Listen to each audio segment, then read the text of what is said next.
Good morning student. आज हम लोग एक नया टॉपिक को कवर करेंगे, नियोजन।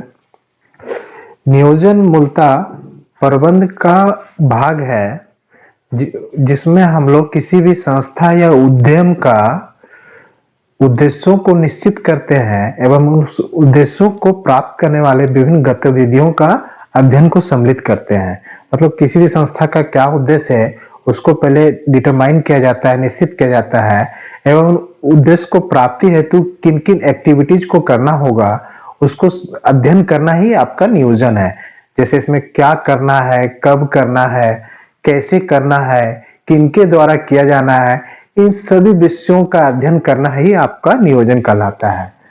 तो बेसिकली नियोजन हम लोग समझ पा रहे हैं कि किसी भी उद्यम का जो गतिविधियां है, जो उद्देश्य है, उनमें जो जो इन्वॉल्व एक्टिविटीज होगा उनको हम लोग सार रूप में अध्ययन करेंगे। जैसे कब करना है, कैसे करना है, किनके द्वारा करना है, ये सारे तत्व नियोजन के अंतर्गत आएंगे। समस्या उत्पन्न वहां होती है जब किसी भी समस्या का एक से अधिक विकल्प हो, तो उसमें से सर्वोत्तम विकल्प का चयन करना नियोजन का पार्ट है। पहले तो प्रबंध के अंतर्गत नियोजन प्राथमिक कार्य माना गया, मगर नियोजन भी क्यों आया? क्योंकि मेरे पास किसी भी समस्या का एक से ज्यादा विकल्प है, उत्तर है। उन बेस्ट विकल्प का चयन करना नियोजन के अंतर्गत आता है। तो हम लोग नियोजन समझ पा रहे हैं। अब इनकी कुछ विशेषताएं हैं, नियोजन की विशेषताएं, जिसको हम लोग एक एक करके भी देखेंगे। पहला विशेषता हम लोग देख रहे हैं, नियोजन एक बौद्धिक प्रक्रिया है। मतलब नियोजन करने के लिए इंटेलेक्चुअल एक्ट इसको कहा गया है। मतलब कब करना है, कैसे करना है, इस सारे तत्व को एक अब जो नियोजन करते हैं अपने बुद्धि से उसका यूज करते हैं और एक साइंटिफिक वे में करते हैं, ताकि सर्वोत्तम संसाधनों का उपयोग होकर हम असफलता से दूर रह सके, सफलता को पा सके। नियोजन श्रेष्ठतम विकल्प का चयन है। जैसा कि अभी हम लोग ही डिस्कशन किए थे कि हमारे पास बहुत विकल्प है। किसी भी उद्देश्य को प्राप्त करने के लिए हमारे पास जो उपलब्ध विकल्प है, उन विकल्पों में से जो सर्वोत्तम विकल्प हो उसका चयन करना नियोजन कहलाता है। नियोजन की व्यापकता, नियोजन हर जगह व्यापक है। जैसे प्रबंध के विभिन्न स्तर है, निम्न स्तर, उच्च स्तरीय, मध्य स्तरीय, सभी स्तर पर नियोजन आवश्यक है। कुछ लोगों का मानना है कि नियोजन उच्च स्तरीय प्रबंधक के लिए आवश्यक है। ऐसा कतई नहीं है। एक संस्था के फॉरमैन के लिए भी नियोजन आवश्यक है और संस्था के उच्च पद पर पदेन मैनेजर के लिए भी नियोजन आवश्यक है। तो इसकी व्यापकता यूनिवर्सल है, सभी के लिए नियोजन आवश्यक है। पग पग पर हमको नियोजन के थ्रू ही काम करने से किसी भी उद्यम की सफलता निश्चित होती है। नियोजन प्रबंध का प्राथमिक कार्य है। यूं तो नियोजन प्रबंध के बहुत कार्य माने गए हैं, जिसमें से नियोजन तो प्रथम कार्य माना गया है। इसके बाद संगठन, नियुक्तिकरण, निर्देशन, नियंत्रण, ये सारे कार्य आते हैं।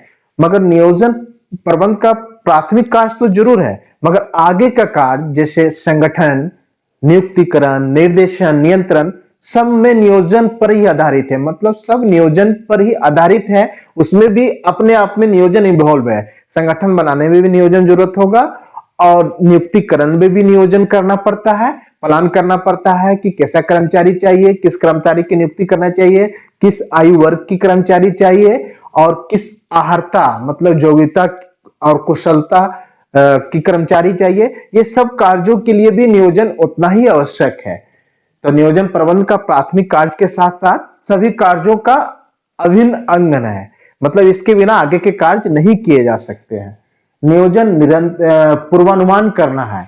नियोजन चूंकि हम लोग भविष्य अनिश्चित है, भविष्य का हम लोग पूर्वानुमान करते हैं, तो जिसमें हम लोग उपलब्ध संसाधनों का कुशलतम प्रयोग के थ्रू हम लोग सफलता की कामना करते हैं। तो भविष्य का जो वर्तमान में हम लोग पूर्वानुमान करते हैं कि नहीं ऐसे होना चाहिए, प्लान किए, स्ट्रक्चर किए, सारे चीज को अपने ध्यान में लाए, अपने मस्तिष्क में लाते हैं नियोजन करता और भविष्य के लिए पूर्वानुमान करते हैं। मतलब नियोजन हमेशा भविष्य के लिए किया जाता है कि भविष्य में हमको इन कार्यों को कैसे करना है। एक ब्लूप्रिंट अपने स्मरण शक्ति में उसका तैयार किया जाता है और उसी मार्ग जो नियोजित तरीका को ढांचा तैयार हो गया, उसी मार्ग पर चलकर संस्था या उद्यम सफलता को हासिल करती है। नियोजन निरंतर प्रक्रिया है। इट मीन्स कि नियोजन हमेशा चलने वाला प्रक्रिया है। जिस कार्य के लिए नियोजन हुआ है, अगर वो कार्य पूर्ण हो गया तो उसी दूसरे तुरंत ही दूसरे कार्य में नियोजन का निरंतर चलते रहता है। मतलब जब तक संगठन, यूं एक शब्द में कहें, जब संगठन बनने से पहले ही नियोजन किया जाता है, संगठन के साथ नियोजन चलते रहता है, और जब तक संगठन चलेगा तब तक नियोजन क्रमशः चलते रहेंगे संगठन के साथ। स्पष्ट है? नियोजन लोचशील है। लोचशील कहने का मतलब फ्लेक्सिबल, समय के साथ जिसमें सामंजस्य किया जा सके, परिवर्तन किया जा सके, जरूरत के अनुसार जिसको अपडेट किया जा सके, वो लोचशील कहलाता है। तो नियोजन लोचशील क्यों है, इस पर हम लोग भी चर्चा करते हैं। क्योंकि मान लीजिए किसी भी संस्था के विभिन्न विभाग है, एक तरफ विक्रय विभाग है, एक तरफ वित्त विभाग है, एक तरफ उत्पादन विभाग है, वैकल्पिक विभाग है, मतलब ढेर सारे किसी भी संस्था के कार्यों को बांटकर विभागों में किया जाता है। तो मान लीजिए अगर हम चर्चा करें विक्रय विभाग का, अगर विक्रय विभाग में विक्रय जो नियोजित किए थे उससे अगर बढ़ गई, मतलब विक्रय उस संस्था की बढ़ जाती है, तो विक्रय विभाग में विक्रय विभाग का असर किस पर पड़ेगा? क्रय विभाग पर और उत्पादन विभाग पर भी।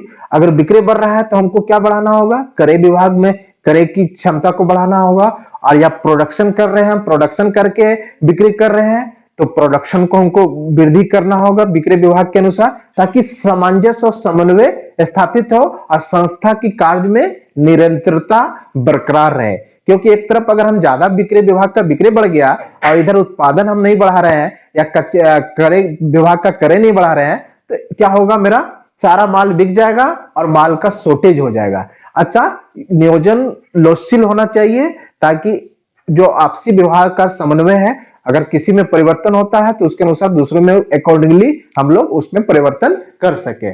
नियोजन अंतर आश्रित प्रक्रिया है। जैसा कि विभिन्न विभागों का हम लोग अध्ययन किए, एक विभाग दूसरे विभाग पर आश्रित है। अगर दूसरे विभाग में कुछ परिवर्तन होता है तो उस विभाग में भी अंतर करना है।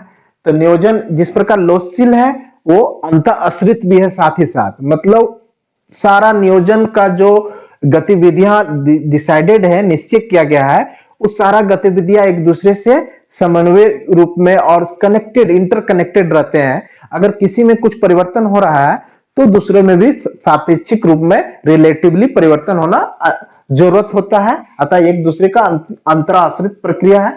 नियोजन समन्वय का सृजन करता है। समन्वय का सृजन, क्योंकि किसी भी कार्य को हम लोग जानते हैं विभिन्न विभागों में बांटकर किया जाता है, तो विभिन्न विभागों में आप एक दूसरे का रिलेशन होता है। सपोज किसी वस्तु को हम बेच रहे हैं, तो इस बेचने सिर्फ हम लोग देख रहे हैं, बट इसके पीछे बहुत सा विभाग इन्वॉल्व है जो वस्तु को बेचने तक में काम कार्यों को पूरा किए हैं। एक तरफ उत्पादन विभाग होगा, अगर नहीं तो एक तरफ क्रय विभाग होगा, एक तरफ वित्त विभाग होगा, एक तरफ निर्माणी विभाग होगा, एक तरफ विक्रय विभाग होगा। ये सारे कार्य अंततः विक्रय विभाग से विक्रय संपन्न हो रहा है, बट सारा का चेन एक चैनल बना हुआ है। अगर एक में कुछ परिवर्तन होता है तो सापेक्षिक उसका इंपैक्ट सारे विभागों पर पड़ेगा। तो इससे क्या होता है? आपसी समन्वय का विकास होता है, कोऑर्डिनेशन का, तालमेल का, और सही माहौल बनता है, जिससे अल्टीमेट वस्तुओं का उत्पादन और संसाधन का कुशलतम उपयोग हो पाता है और व्यवसाय सफलता की बुलंदियों को पा पाता है। अतः आज हम लोग मूलतः नियोजन क्या है, नियोजन की विशेषताओं का अध्ययन किए हैं। फिर से मैं नियोजन को पुनरावृत्त कर देता हूं। नियोजन प्रबंधन का एक भाग है जो किसी भी उद्यम या संस्था का जो भी उद्देश्य है, उस उद्देश्य को प्राप्त करने के लिए जो जो गतिविधियां हैं का अध्ययन को सम्मिलित करता है। और क्या क्या गतिविधियां होगा किसी भी संस्था या उद्यम के उद्देश्यों को प्राप्त करने के लिए क्या करना है? पहला तो ये डिटरमाइन होना चाहिए कि संस्था को क्या चीज करना है, कैसे करना है वो भी डिटरमाइन होना चाहिए, कब करना है वो भी डिटरमाइन होना चाहिए, किनके द्वारा किया जाना है। इन सारे तत्वों का अध्ययन करना या सम्मिलित करना ही नियोजन है। और नियोजन क्या करता है? जो किसी भी समस्या को जो करना है, गतिविधियां को करना है, जो उसके बहुत सारे तरीके होंगे, मेथड्स होंगे, उन मेथड्स में से बेस्ट मेथड्स, सर्वोत्तम विकल्प का चयन नियोजन है। तो आप लोग इनका सारे तत्वों को आप लोग रिवाइंड करके भी देखेंगे। Thank you.